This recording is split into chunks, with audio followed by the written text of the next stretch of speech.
அவனை பார்த்ததும் நவீன் திமிராக கண்ணாடியை எடுத்து அணிந்து கொண்டு, வா தீபக், எப்படியோ இந்த ஹோட்டலுக்குள்ள வந்துட்ட போல இருக்கு, சரி வா, உன்னையும் எங்க கூட லஞ்சுக்கு கூட்டிட்டு போறேன் என்று பெருந்தன்மையோடு சொன்ன நவீன் திரும்பி பிரியாவை பார்த்தான். அதை கேட்டு கார்த்திகாவும் பிரியாவும் லேசாக சிரித்தார்கள். தீபக் எந்த பதிலும் சொல்லாமல் அமைதியாக நின்று கொண்டிருந்தான். அப்போது நவீன் புக் செய்திருந்த புக்கிங் ஆர்டரை தன்னுடைய போனிலிருந்து எடுத்து அந்த செக்யூரிட்டி கார்ட்ஸிடம் காட்டினான். அதில் ஒருவன் அந்த புக்கிங் ஆர்டரை பார்த்துவிட்டு, சாரி சார், இது சாதாரண புக்கிங், நீங்க இதை வச்சு விஐபி ரூமுக்குள்ள நுழைய முடியாது, உங்களோட டேபிள் அங்க வெளியில இருக்கு என்று ஒரு இடத்தை காட்டினான். அந்த இடம் சாதாரண மக்கள் உட்கார்ந்து சாப்பிடும் ஒரு இடத்தை போல இருந்தது. உடனே நவீன் அதிர்ச்சியுடன், என்ன சொல்றீங்க, நான் விஐபி லஞ்ச் தானே புக் பண்ணிருக்கேன், உங்களுக்கு இதுல ஏதோ கன்ஃபியூஸ் ஆகியிருக்கும், எதுக்கும் இன்னொரு டைம் பாருங்க என்று சொன்னான். இல்ல சார், எங்களுக்கு எந்த குழப்பமும் இல்ல, நீங்க புக் பண்ணிருக்கிறது சாதாரண புக்கிங் தான், அதனால உங்களை உள்ள அலோவ் பண்ண முடியாது என்று சொன்னான் அந்த செக்யூரிட்டி. உடனே நவீன் கோபமாக, எங்க உங்க ஹோட்டலோட மேனேஜர், அவரை வர சொல்லுங்க, நான் அவர்கிட்ட பேசணும், உங்க ஹோட்டலுக்கு வர கஸ்டமர்ஸ் கிட்ட இப்படிதான் நடந்துக்குவீங்களா என்று கோபமாக கத்தினான். அங்கே நடக்கும் குழப்பத்தை பார்த்து கார்த்திகாவும் பிரியாவும் ஒருவரை ஒருவர் பார்த்து கொண்டார்கள். அப்போது நவீன் பிரியாவை பார்த்து, பிரியா நீ ஒண்ணு கவலைப்படாத, ஏதோ ஒரு தப்பு நடந்திருக்கு, நான் இப்பவே மேனேஜரை பார்த்து பேசி சரி பண்றேன் என்று சொன்னான். பிரியா சோர்வாக பெருமூச்சு விட்டபடி, நவீன் இங்க இல்லனா பரவாயில்ல, நம்ம வேற ஏதாவது ஹோட்டலுக்கு போகலாம், மேனேஜர் கிட்ட பேசுறதெல்லாம் டைம் வேஸ்ட், எனக்கு பசிக்குது என்று சொன்னாள். இல்ல நம்ம லஞ்ச் இங்க தான் சாப்பிடுவோம், நான் ஏற்கனவே உனக்கு வாக்கு கொடுத்திருக்கேன், மேனேஜர் வரட்டும், நான் அவர்கிட்ட பேசுறேன் என்று நவீன் விடாப்பிடியாக சொல்ல, பிரியாவும் வேறு வழி இல்லாமல் அமைதியாக நின்றாள். அடுத்த சில நிமிடங்களில் மேனேஜர் அந்த இடத்திற்கு வந்தார். உடனே நவீன் அவரை பார்த்து, நான் பிரைவேட் லஞ்சுக்கு புக் பண்ணிருக்கேன், ஆனா உங்க ஆளுங்க சாதாரண டேபிள காட்டுறாங்க என்று சொல்லி புக்கிங்கை மேனேஜரிடம் காட்டினான். மேனேஜர் அதை பார்த்துவிட்டு, ஆமா சார், இது விஐபி புக்கிங் கிடையாது, இதுலயே மேல ஒரு கோல்டு கலர்ல ஃபார் விஐபிஸ் ஒன்லின்னு ஆப்ஷன் இருக்குல்ல, நீங்க அதுல போய் புக் பண்ணிருக்கணும், நீங்க தப்பா புக் பண்ணிட்டீங்க என்று சொன்னார் மேனேஜர். என்ன, நான் தப்பா புக் பண்ணிட்டேனா? என்ன பார்த்தா முட்டாள் மாதிரி தெரியுதா? நான் புக் பண்ணும்போது இந்த ஆப்ஷன் கிடையாது, இப்பதான் இது ஓபன் ஆயிருக்கு, நான் யாருன்னு தெரியாம இப்படி என்ன நிக்க வச்சு பேசிட்டு இருக்கீங்க, ஒழுங்கா எங்களுக்கு விஐபி புக்கிங் கொடுங்க என்று கோபமாக கத்தினான் நவீன். இதையெல்லாம் தீபக் ஒரு மூலையில் அமைதியாக நின்று வேடிக்கை பார்த்து கொண்டிருந்தான். அவன் நினைத்தால் ஒரே நொடியில் விஐபி புக்கிங் கிடைக்கும், ஆனால் நவீனுக்கு ஒரு பாடத்தை கற்றுத்தர வேண்டும் என்று அமைதியாக நின்றிருந்தான். ஆனால் அதற்குள் அந்த ஹோட்டலின் ஓனர் குணசேகர் அங்கே வந்துவிட மேனேஜர் நடந்த எல்லாவற்றையும் சொன்னார். அப்போது குணசேகரின் பார்வை தீபக்கின் மீது பட அவர் அதிர்ந்து போனார். தீபக் இப்படி யாரோ போல நிற்பதை தாங்கிக்க முடியாத குணசேகர் ஏதோ சொல்ல வர, தீபக் யாருக்கும் எதுவும் தெரியக்கூடாது என்று சைகை செய்தான். உடனே குணசேகர் நடப்பதை புரிந்து கொண்டு நவீன் பக்கம் திரும்பி, சார், நீங்க யாருன்னு தெரியாம இவங்க இப்படி எல்லாம் நடந்துக்கிட்டாங்க, அதுக்காக நான் உங்ககிட்ட சாரி கேட்டுக்கிறேன், நீங்க கேட்ட புக்கிங்க நான் ரெடி பண்ணி கொடுக்கறேன், நீங்க உள்ள போங்க என்று சொல்லிவிட்டு மேனேஜரை பார்த்து அவர்களை கவனித்துக் கொள்ளும்படி சைகை செய்தார். உடனே நவீன் தனக்காக இதெல்லாம் நடப்பது போல நினைத்து கொண்டு அவரை கோபமாக முறைத்தபடி, அடுத்த தடவை இந்த மாதிரி ஏதாவது நடந்தா உங்க யாரையும் நான் சும்மா விட மாட்டேன் என்று பிரியாவின் முன்னால் சீன் போட்டபடி உள்ளே சென்றான். குணசேகர் அமைதியாக தலையை மட்டும் ஆட்டினார்.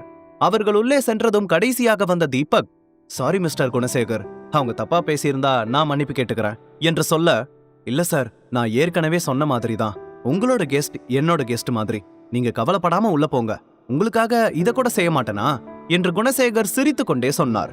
தீபக் சிரித்து கொண்டே தலையை ஆட்டியபடி உள்ளே சென்றான். தீபக்கின் கட்டளைப்படி அங்கே ஏற்கனவே எல்லாம் தயார் செய்து வைக்கப்பட்டிருந்தது. அங்கே இருந்த வெயிட்டர்களின் கவனிப்பை பார்த்து பிரியா ஆச்சரியப்பட்டாள்.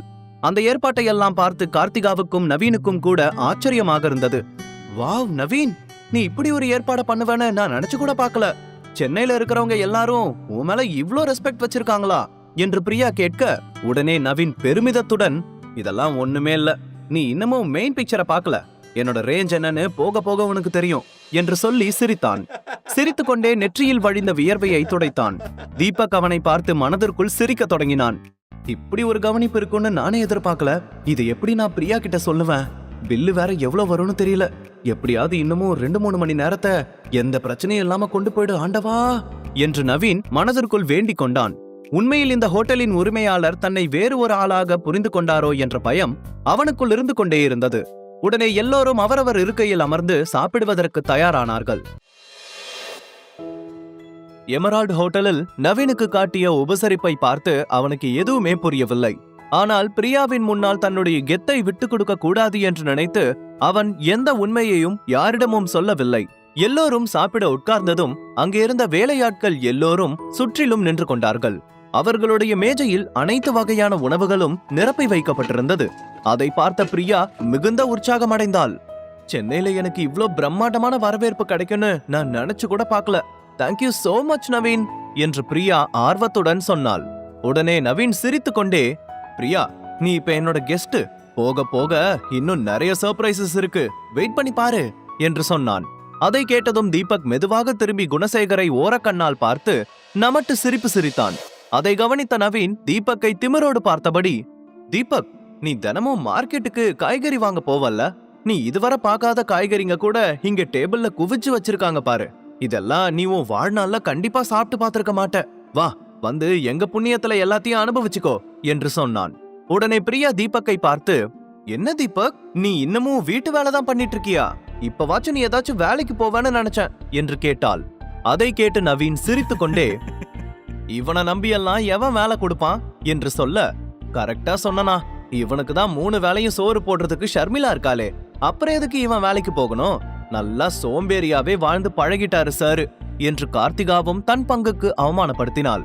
அவர்கள் பேசுவதை பார்த்து தீபக்கின் கண்கள் கோபத்தில் சிவந்தது. ஆனால் பிரியாவின் முன்பு எந்த பிரச்சனையும் பண்ண வேண்டாம் என்று நினைத்தான். அப்போது நவீன் தனது பெருமையை காட்ட விலை உயர்ந்த ஒயின்களை எல்லாம் ஆர்டர் செய்ய தொடங்கினான். அந்த டேபிள் முழுவதும் பல வகையான ஒயின் பாட்டில்கள் நிரம்பி இருந்தது. நவீன் எந்த யோசனையும் இல்லாமல் ஒவ்வொரு பாட்டிலாக ஓபன் செய்து டேஸ்ட் செய்ய தொடங்கினான். கார்த்திகாவும் பிரியாவும் அளவாக 1 கிளாஸ் ஒயின் மட்டும் ஊற்றிக்கொண்டார்கள். தீபக் அவர்களுடைய இடத்தில் வந்து உட்கார்ந்திருந்தாலும் அங்கே இருந்த எதையும் அவன் சாப்பிடவில்லை.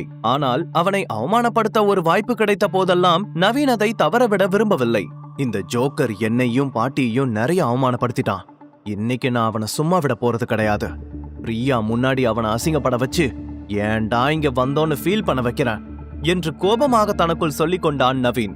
அப்போது நவீன் தீபக்கை பார்த்து, என்ன சார் உங்களோட கிளாஸ் காலியா இருக்கு, நீ எதையும் ட்ரை பண்ணலையா?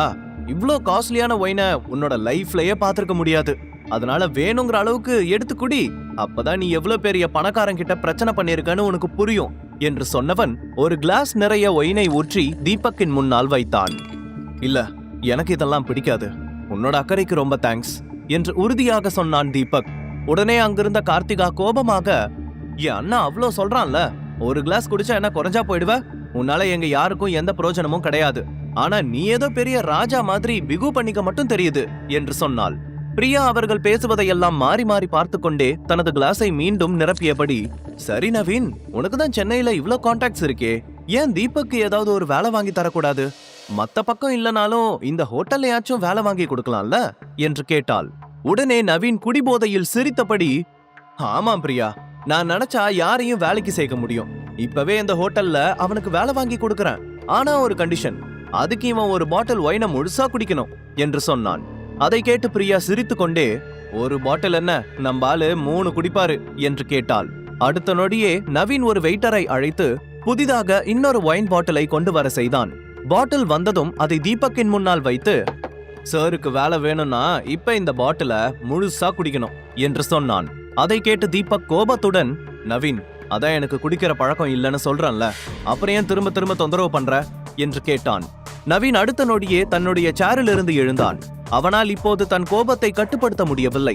ஆனாலும் அவன் போதையில் இருந்ததால் அவனுடைய கால்கள் தடுமாறியது. இன்று தீபக்கை விடக்கூடாது என்று கோபமாக தனக்குள் சொல்லிக் கொண்டான். எப்படியோ தடுமாறியபடி எழுந்து வந்து தீபக்கை வலுக்கட்டாயமாக குடிக்க வைக்க முயற்சி செய்தான். கார்த்திகாவும் பிரியாவும் அதை பார்த்து சிரிக்க ஆரம்பித்து விட்டார்கள். பிரியாவின் நடத்தையை பார்த்த தீபக் கொஞ்சம் வித்தியாசமாக உணர்ந்தான். அப்போது நவீன் வலுக்கட்டாயமாக தீபக்கின் அருகில் வந்து, நான் உன்னை குடிக்க சொன்னா நீ குடிக்கணும். நீ என்னாலதான் இந்த இடத்துக்குள்ள வந்திருக்க, உன்னால குடிக்காம இங்கிருந்து போக முடியாது, குடி என்று சொல்லி அவனுடைய வாயை திறந்து வலுக்கட்டாயமாக ஒயினை ஊற்ற தீபக் டென்ஷன் ஆகி அவனை தள்ளிவிட்டான். உடனே நவீன் கையில் வைத்திருந்த ஒயின் பாட்டில் கீழே கவிழ்ந்து நவீனின் வெள்ளை சட்டை முழுவதுமாக நினைந்து சிவப்பு நிறமாக மாறியது. அவனுடைய விலை உயர்ந்த சட்டை முழுவதும் ஒயின் சிந்தியதால் நவீன் பயங்கரமாக டென்ஷன் ஆனான். பிரியாவும் கார்த்திகாவும் ஒருவரை ஒருவர் பார்த்து கொண்டார்கள். டேய் ஃபூல், இது எவ்வளவு காஸ்ட்லியான ஷர்ட்னு உனக்கு தெரியுமாடா? உன்னோட வாழ்நாள் முழுக்க சம்பாதிச்சாலும் இந்த மாதிரி ஒரு சட்டையை உன்னால வாங்க முடியாது. எவ்வளவு தைரியம் இருந்தா என்ன தள்ளி விட்டது மட்டும் இல்லாம என் ஷர்ட்டையும் நாசம் பண்ணிருப்ப என்று கோபமாக கத்தினான் நவீன். அவனுடைய சத்தத்தை கேட்டு குணசேகர் சில கார்ட்ஸுடன் அந்த இடத்திற்கு வந்தார். ஆனால் தீபக் யாருக்கும் தெரியாமல் சைகை செய்து அவரை அங்கிருந்து அனுப்பினான். குணசேகரும் வேறு வழியில்லாமல் நவீனை பார்த்து முறைத்துக் கொண்டே அந்த ரூமின் கதவின் அருகில் சென்று நின்று கொண்டார். நவீன் தீபக்கின் சட்டை காலரை பிடித்துக்கொண்டு கோபமாக கத்த ஆரம்பித்தான். உன்னெல்லாம் எங்களுக்கு சமமா உட்கார வச்சு சாப்பிட வச்சேன் பாத்தியா? என்ன சொல்லணும்? உனக்கெல்லாம் இங்க எச்ச பிளேட் கழுவுறதுக்கு கூட தகுதி கிடையாது. தேவையில்லாம என்னோட கெஸ்ட் முன்னாடி இப்படி அவமானப்பட வச்சுட்ட. இன்னைக்கு நான் உன்னை சும்மா விட மாட்டேன் என்று நவீன் கோபமாக கத்தியபடி தீபக்கை அடிக்க கையை ஓங்கினான். அப்போது திடீரென கதவை விலக்கிக் கொண்டு சிலர் கையில் பெரிய துப்பாக்கிகள், வாக்கி டாக்கிகளுடன் உள்ளே நுழைந்தார்கள். அவர்களை பார்த்து எல்லோரும் குழப்பத்தில் நின்றிருந்தார்கள். சில நொடிகள் அந்த ஆட்கள் எல்லோரும் அந்த இடத்தில் ஒவ்வொரு மூலையில் வந்து நின்றார்கள். நவீன் குடிபோதையில் இருந்தாலும் அங்கே நடப்பதையெல்லாம் அவனால் தெளிவாக பார்க்க முடிந்தது. யார் இவர்கள், எதற்காக இங்கே வந்திருக்கிறார்கள் என்று எதுவும் புரியாமல் குழப்பத்துடன் பார்த்து கொண்டிருந்தார்கள். அந்த நேரத்தில் கருப்பு உடை அணிந்த ஒரு உயரமான ஆள் வாயில் சுருட்டுடன் உள்ளே நுழைந்து அந்த மொத்த இடத்தையும் நோட்டம் விட்டார். தீபக் அவரை பார்த்ததுமே அடையாளம் கண்டு கொண்டான். அவருடைய பெயர் ஜேம்ஸ். சென்னையில் மிகவும் பிரபலமான தொழிலதிபர். அவர் பலமுறை தீபக்கின் குடும்பத்துடன் தொழிலில் பார்ட்னராக சேர வேண்டும் என்று முயற்சி செய்தார். ஆனால் எதுவும் பலனளிக்கவில்லை. இப்போது ஜேம்ஸ் சென்னையில் தனக்கென ஒரு தனி சாம்ராஜ்யத்தையே உருவாக்கியிருந்தார். அதன் காரணமாக ஜேம்ஸுக்கு தீபக்கை நன்றாகவே தெரிந்திருந்தது. முழு கதையையும் கேட்டு மகிழ பாக்கெட் FM ஆப்பை டவுன்லோட் செய்யுங்கள். லிங்க் டிஸ்கிரிப்ஷனில் கொடுக்கப்பட்டுள்ளது.